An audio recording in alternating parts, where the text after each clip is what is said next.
In a positive move that can remind Americans of how easy it is for politicians to repeat errant terms and perpetuate self-claimed unjust power over us, a federal judge just blocked the ATF from enforcing its so-called arm brace ban on any and all owners of the braces. Sounds good, right?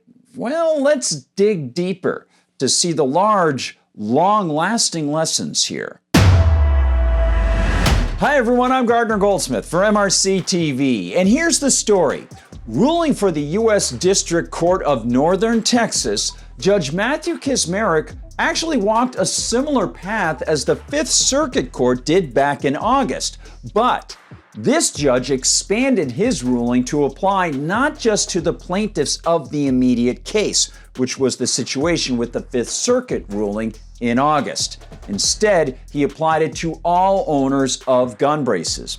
As Jordan Boyd reports for The Federalist, the unilateral move by Biden and his flagrantly unconstitutional Bureau of Alcohol, Tobacco, Firearms, and Explosives, BATF or ATF to its pals, well, that unilateral move used the sorcery of government to claim that attaching a forearm brace to a pistol turned it into a short-barreled rifle, aka an SBR. Quote, the ATF's rule, enacted earlier this year, sought to jail and fine any of the estimated 40 million U.S. pistol brace owners who refused to reclassify their weapons as short-barrel rifles, which requires registration with the government and a $200 tax stamp, or they'd have to destroy the brace. Gun owners in the 21 states with SBR bans were forced to choose between relinquishing their weapons or destroying their pistol brace-equipped firearms to avoid penalty and punishment. The pistol brace often is used by older people or those who might have injuries that make it hard for them to hold their pistol with the degree of stability that they desire. But regardless of the reason, of course, and regardless of what this federal government or any government says about a non-gun attachment, the feds have no constitutional or moral authority to ban an item. And by claiming the brace turns a pistol into a rifle, the ATF actually adds Second Amendment protection to the ownership of the brace. And the Biden ATF move calls to our attention the brilliant as sunshine fact that no government so-called authority is supposed to demand that we even get a license for any firearm. As Boyd notes, in August, the Fifth Federal Circuit Court of Appeals ruled on a different case and different set of plaintiffs. That court also shot down the ban, but as I mentioned, only blocked the ATF enforcement against the plaintiffs who filed that suit. The new decision, coming in the case of Brito et al. V. Bureau of Alcohol, Tobacco, and Firearms, sees the judge issue an injunction against any enforcement of the pistol brace so-called ban. Quote, the plaintiffs in Brito v. ATF, three decorated Marine veterans, represented by the Wisconsin Institute for Law and Liberty, WILL, argued that the rule violates the Second Amendment and should be rendered void for vagueness. Kacsmaryk agreed. He also noted that the rule would also place undue financial burden on not just gun owners, but pistol brace manufacturers. Additionally, ATF admits the 10-year cost of the rule is over $1 billion, he wrote.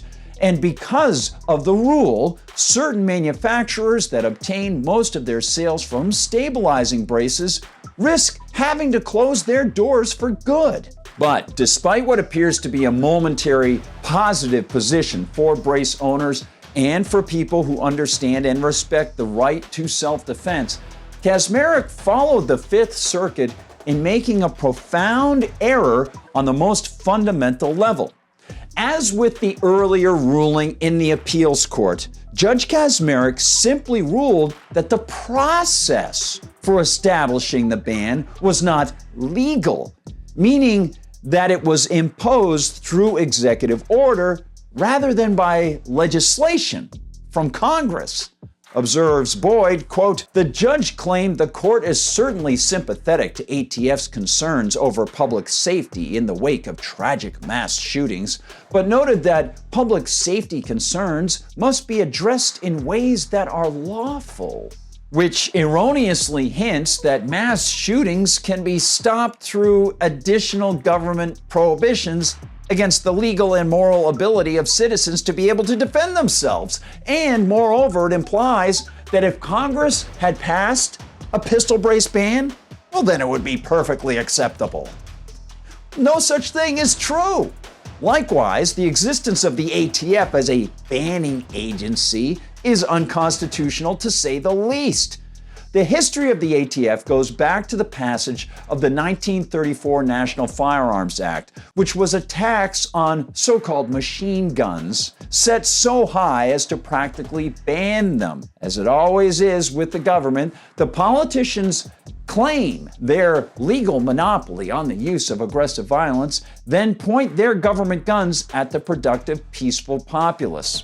It's been part of the metastatic growth of the U.S. government since the moment that centralizers like Alexander Hamilton plotted to replace and succeeded to replace the Articles of Confederation with the U.S. Constitution. But people such as James Madison fought for the Bill of Rights to rightly and flatly proscribe certain activities by the federal and state governments. The banning of items, especially firearms, and the registration or so-called background checks or license systems that these officious thugs in government adore, well, they're all expressly prohibited by the Second Amendment, regardless of the excise tax power. Meaning that the ATF is, as my friend Glenn Jacobs, former pro wrestler and current mayor of Knox County, Tennessee, observed in a recent tweet, an affront to the Second Amendment. It shouldn't take a judge much time or energy to acknowledge this fact, and thus far, the judges involved in these decisions haven't done so, despite the superficially appealing results of their decisions. Thanks so much for watching, everybody. Please remember, whether these are imposed through the executive branch or through legislation doesn't matter. The Constitution prohibits this type of activity. Please spread the word, like and subscribe, especially at Rumble, because of course Rumble doesn't censor us, and you can still find us on YouTube, where yes, they do sometimes censor us. Please visit MRCTV.org. That's MRCTV.org to find out what the entire team is doing. While you're there, please donate to the Media Research Center. Very important to see the Media Research Center continuing to do its work in its 36th year, now going on 37 very soon, fighting left-wing bias. You can also find us in Facebook, on TikTok, on Instagram, on Twitter/X, and if you want to find me on Gab, I'm at Gardner Goldsmith on Gab, and on Twitter, I'm at Gard Goldsmith. For MRC TV, thanks for watching, one and all. Keep fighting for freedom. I'm Gardner Goldsmith.